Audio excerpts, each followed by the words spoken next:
जो पानी से नहाएगा वो सिर्फ और सिर्फ लिबास बदल सकता है। जो पानी से नहाएगा वो सिर्फ और सिर्फ लिबास बदल सकता है। जो पसीने से नहाएगा दोस्तों वो पूरी दुनिया का इतिहास बदल सकता है, पूरी दुनिया का इतिहास बदल सकता है। Welcome to the my channel Amit Kumar Gola. Like, subscribe और शेयर करना बिल्कुल न भूलें दोस्तों, एंड घंटी को दबाएं एंड रीड नाउ बुक। बहुत सारी मेहनत, आइडिया, प्लानिंग, एग्जीक्यूशन और उसके बाद में अंत पंत घूमकर सवाल यही आता है कि आपने पैसा कितना कमाया। कहने का मतलब पैसा वाकई में जरूरी तो है, लेकिन ये कमाया कैसे जाए। इतनी मेहनत करने के बाद में उतना हाथ नहीं आता है जितना हम प्लानिंग करते हैं, गोल बनाते हैं।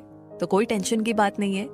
आज की ये समरी आपको उन आम लोगों की कहानियां बताएगी जिन्होंने अपने हालातों को बदल दिया। ये किताब आपको बताएगी कि आप कैसे एक एक कदम चलकर अमीर बन सकते हैं। अगर आप अपनी हैबिट को बदलकर जिंदगी में कुछ करने की कोशिश कर रहे हैं तो ये किताब आपको गोल बनाने में, अपने खर्चे कम करने में और अपनी इनकम कैसे बढ़ाई जाए उसके नए नए तरीके बताएगी। हो सकता है कि आपने अपने आप को बदलना शुरू भी कर दिया हो, लेकिन किसी वजह से वो पूरा नहीं हो पाया, तो दुखी मत होइए। ये ऑडियो बुक समरी आपको नए नए तरीके बताएगी कि आप खुद को कैसे मोटिवेट करके सक्सेसफुल हो सकते हैं। नमस्कार दोस्तों, तो बिना देर किए शुरू करते हैं इस समरी को, जिसका नाम है the Millionaire mindset, how ordinary people can create extra ordinary income, जिसे लिखा है गैरी रॉबर्ट ने। इस समरी की अगर बात की जाए तो गैरी रॉबर्ट दुनिया के सबसे फेमस राइटर्स में से एक हैं। उनकी किताबों और सेमिनार्स ने लाखों लोगों की जिंदगी बदल दी है। बहुत से लोगों को तो यही नहीं पता है कि ये फेमस आदमी अमीर पैदा ही नहीं हुआ था। उन्होंने अपनी लाइफ में बहुत सारी प्रॉब्लम्स को फेस किया है। अपनी लाइफ बदलने के लिए पहले उन्होंने अपने सोचने के तरीके को बदलने के बारे में सोचा। फिर वो ऐसे कई महान लोगों से मिले जिन्होंने उन्हें वो आदमी बनने में हेल्प की जो कि वो आज है। तो ये किताब, ये समरी उनके ज्ञान का भंडार है जो हमारे लिए एक फ्रूट की तरह है, एक फल की तरह है। तो आज की इस समरी से आप ये सीखेंगे कि अपने हालात सुधारने के लिए आप अपने मन और दिमाग का कैसे इस्तेमाल कर सकते हैं। अगर आप गरीब हैं और आप अपनी गरीबी से बाहर निकलना चाहते हैं तो ये किताब आपको सही रास्ता दिखाएगी। तो आइए हम इस जर्नी का हिस्सा बनते हैं और सबसे पहले जानते हैं मैजिक थिंकिंग के बारे में। द की टू सक्सेस, यानी कि पूरी दुनिया में जो लॉ है वो सबके लिए एक जैसा है। उदाहरण के लिए लॉ ऑफ ग्रेविटी का रूल लोगों के बीच अंतर करना नहीं जानता। अगर एक आदमी बिल्डिंग के ऊपर से कूदता है तो वो नीचे गिरेगा ही, चाहे वो फिर अमीर हो या गरीब। एक example law of cause and effect का भी है। मान लीजिए अगर आप अपने गार्डन में कोई बीज बोते हैं, उसमें से पौधा तो निकलता ही है। ठीक उसी तरीके से अगर हम कुछ अच्छा करें या कुछ बुरा करें तो उसका रिजल्ट हमारे सामने हमेशा आता है। अगर हम अपने मन में कुछ अच्छा सोचते हैं तो हमें अपना पूरा फोकस और पूरी एनर्जी उसी चीज पर लगानी चाहिए, और इसके साथ साथ थोड़ा इंतजार भी करना चाहिए, क्योंकि एक दिन वो गोल हमें जरूर मिलेगा। अमीर बनने के लिए पॉजिटिविटी होना बहुत जरूरी है। अगर आप अमीर लोगों की तरह हमेशा पॉजिटिव एटीट्यूड रखते हैं तो आप ज्यादा पैसा कमा सकते हैं और सफल हो सकते हैं। लेकिन अगर आप अपना एटीट्यूड हमेशा नेगेटिव रखते हैं और अपने हालातों को सुधारने की जगह उनसे परेशान होते रहते हैं तो आप कभी भी अमीर नहीं बन सकते और ना ही अपने आप को इम्प्रूव कर सकते हैं। दुनिया में सबसे अनोखी रचना इंसान का दिमाग है।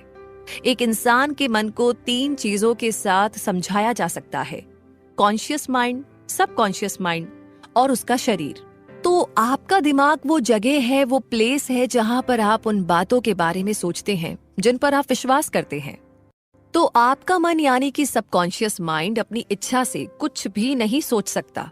आप अपने दिमाग यानी कि कॉन्शियस माइंड में जो सोचते हैं वो आपके मन यानी कि आपके सबकॉन्शियस माइंड को मानना पड़ता है, जबकि आपका मन यानी कि सबकॉन्शियस माइंड आपके दिमाग यानी कि कॉन्शियस माइंड से ज्यादा पावरफुल होता है। और आपका शरीर इन तीनों में सबसे कम ताकतवर है।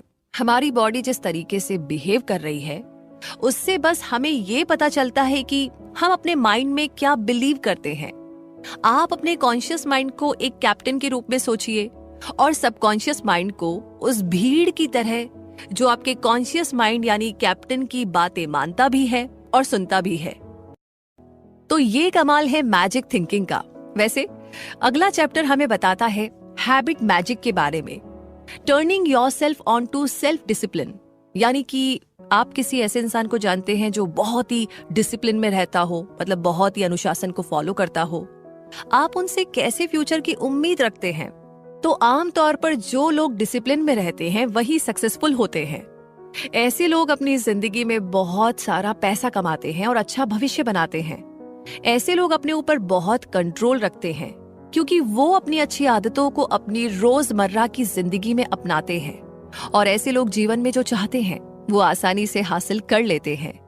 डिसिप्लिन में रहने के लिए आपको डिलेड ग्रेटिफिकेशन समझना होगा।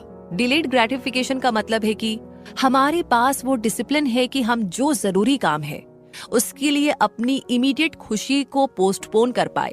एग्जाम्पल के लिए, अगर आप कोई फिल्म देखना चाहते हैं लेकिन आपके पास कोई काम भी है, तो सबसे पहले आपको अपना जरूरी काम खत्म करना चाहिए, बाद में आप मूवी का मजा ले सकते हैं। ज्यादातर लोग अपनी आदतों को बदलना शुरू कर देते हैं पर सोचते हैं कि हमें एकदम तुरंत ही ना उसके रिजल्ट मिलना शुरू हो जाएंगे, जबकि अपनी आदतों को बदलना इतना आसान नहीं होता है।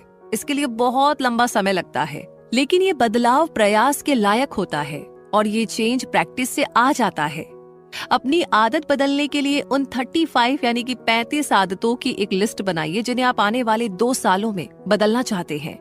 फिर अपनी आदतों को थोड़ी सी इम्पोर्टेंस दीजिए और एक टाइम में एक आदत को बनाना दिखा उतना जितना आगे तेरे पास हो, दिखा उतना जितना आगे तेरे पास हो, और बात उतनी ही का जिन तेरी औकात हो। दिल की गहराई से प्यार भरा नमस्कार।